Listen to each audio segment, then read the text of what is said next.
नमस्कार।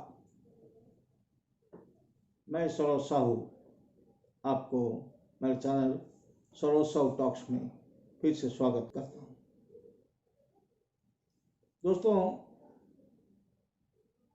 कल मैं जैसे कह रहा था कि 1947 से 1950 तक भारत स्वाधीन सिर्फ दिखता था, लेकिन स्वाधीन नहीं था। ये एक ब्रिटिश डोमिनियन था। तो 1947 से लेकर 1950 तक जो जो रूल्स पास हुए, जो जो ऑर्गेनाइजेशंस बनाए गए, जो जो इंस्टीट्यूशन स्थापित किए गए, सारे या तो ब्रिटेन के आकाओं ने इनको सिखाया या फिर ये अपनी कमजोर मस्तिष्क से अपनी कुएं के मेंढक वाले जो राजनीति थी उसके तहत पर इन लोगों ने उसको बनाया। आप कहेंगे ऐसा क्यों कहा? ऐसे कहने का दोस्तों मुझे कोई हक नहीं बनता, क्योंकि ना मतलब मैं वहां पर था, ना मैंने इस देश की स्वाधीनता के लिए संग्राम किया है, ना उस संग्राम के बाद इस देश को शासन कैसे किया जाएगा उसका भी कुछ काम किया है।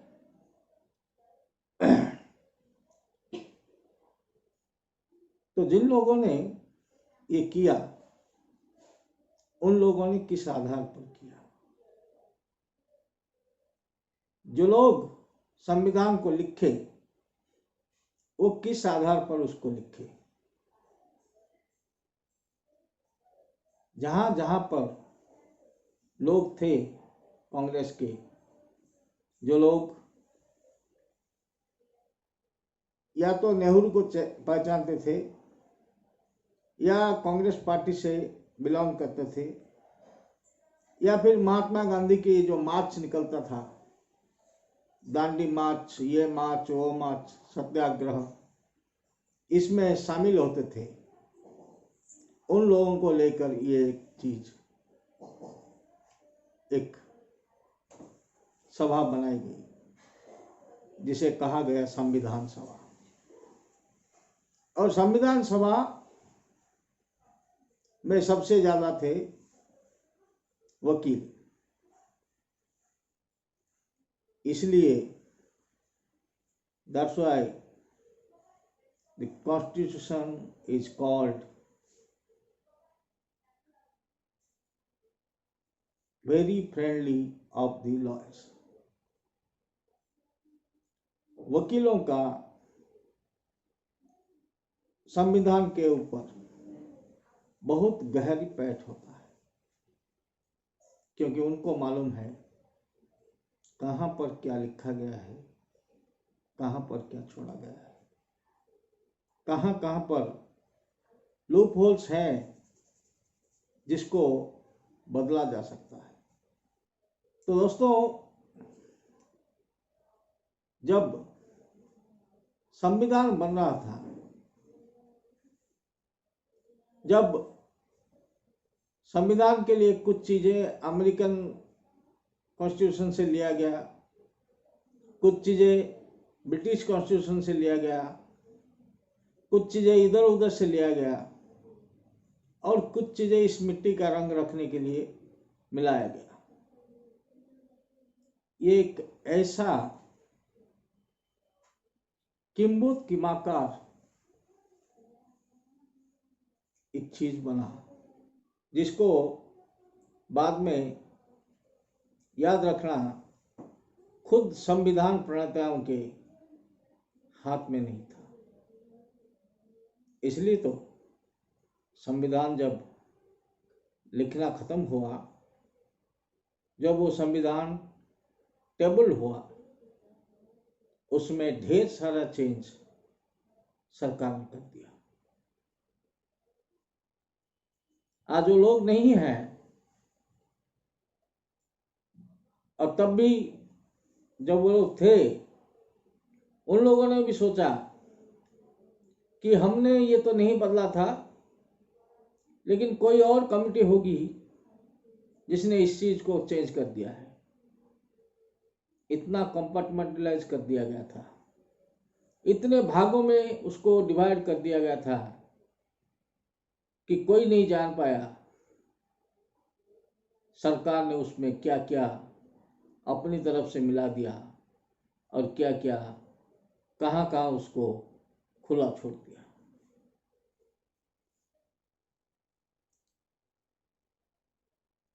तब एक बात जरूर लिखनी चाहिए थी, कितना पार्टी होना चाहिए एक राष्ट्र में, भारत जैसे एक राष्ट्र में कितने तो पार्टी होना चाहिए, ये एक लिखना जरूरी था। क्योंकि जिसके पीछे भी 100 लोग हो जाते हैं, आजकल वो एक डंडा लेके उसके ऊपर एक झंडा लगा के एक पार्टी फ्लोट कर देता है।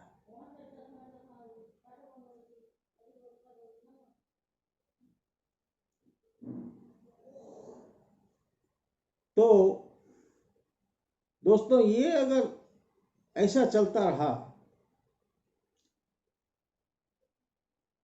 ऐसा ही चलता रहा, ऐसा ही अभी 73 साल तक ऐसे ही चलता रहा। और जब चलता रहा, हर वर्ग का एक पार्टी हो गया, हर स्टेट का एक पार्टी हो गया, हर जाति का एक पार्टी हो गया, हर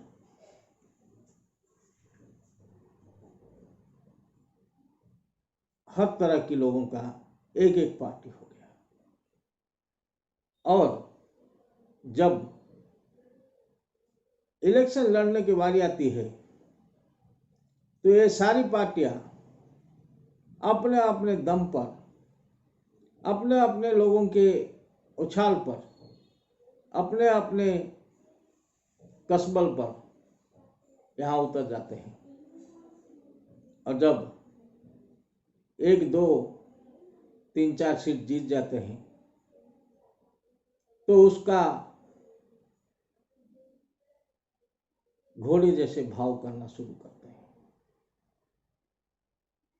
और जो पार्टी 1, 2, 3 वोट से पीछे रह जाती है, इनको करोड़ों देके खरीदती है। फिर भी ये लोग बीच बीच में उसको ब्लैकमेल करते हैं,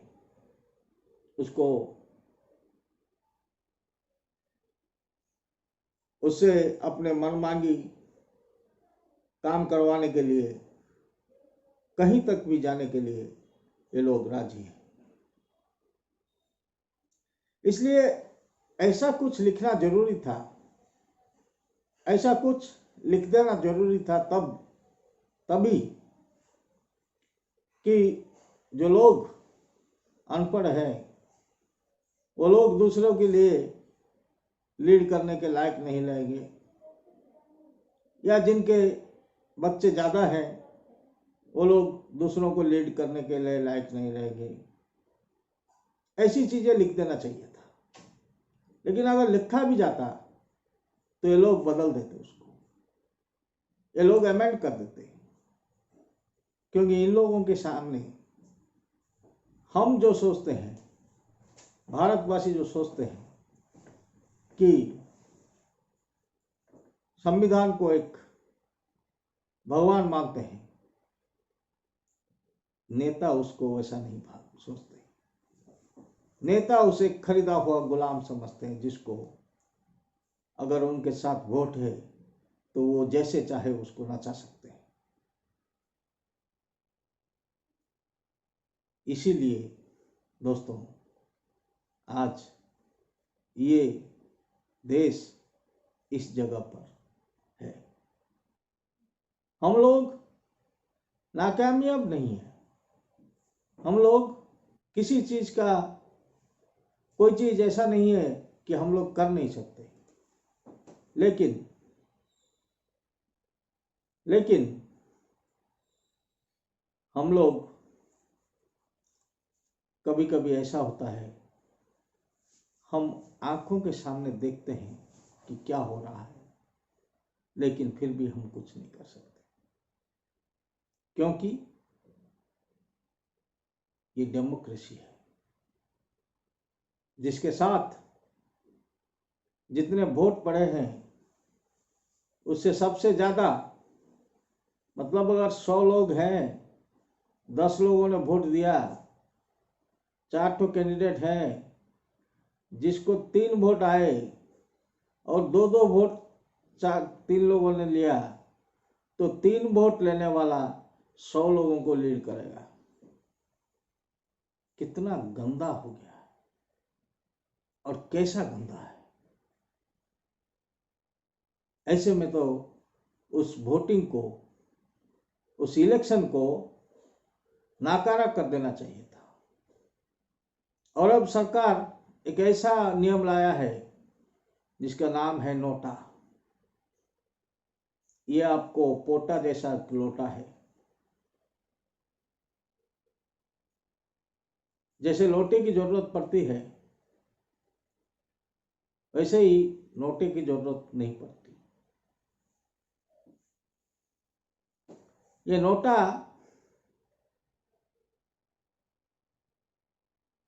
उन लोगों के लिए है जिन लोगों को कोई कैंडिडेट पसंद नहीं आया। तो क्या होना चाहिए था कि नोटा में जितना वोट आया है, जो कैंडिडेट जीतता है उसके वोट से वो वोट माइनस होना चाहिए था। लेकिन अब क्या होता है, हिसाब में डाल देते हैं। ए का लाख, बी का 70,000, सी का 30,000, डी का 24,000 और नोटा में 10,000। तब नोटे की क्या तुक रही। और इतना बड़ा देश है, 125 करोड़ लोगों की देश, इतने बड़े देश में भी कोई सोच नहीं रहा कि ये नोटा जो हुआ है ये एक मजाक हुआ है हम लोगों के साथ। तो आज का इस एपिसोड का पहला काम था आपको बताना कि हमने वहां क्या ऐसी गलती की कि आज हम लोग इस हालत में पहुंचे। और वो गलती थी, हम लोगों ने तभी सिलेक्ट करना चाहिए था कि हमारे जो कैंडिडेट्स होंगे वो लोग, उन लोगों को क्या दिया जाएगा। और इलेक्शन में एक भी पैसा खर्चा करना गुनाह है, अनलॉफुल माना जाता है।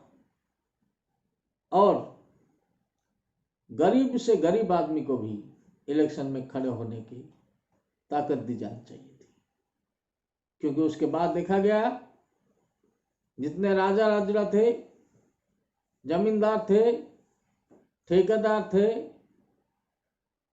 चोर थे, तस्कर थे, सब अपने आप को धो धा के फ्रीडम फाइटर बता के खड़े हो गए। क्योंकि चोर तस्कर भी तो जेल में जाते थे, तो जेल जो भी गया था उसने तो पेंशन विड्रॉ किया था कि फ्रीडम फाइटर बोल के।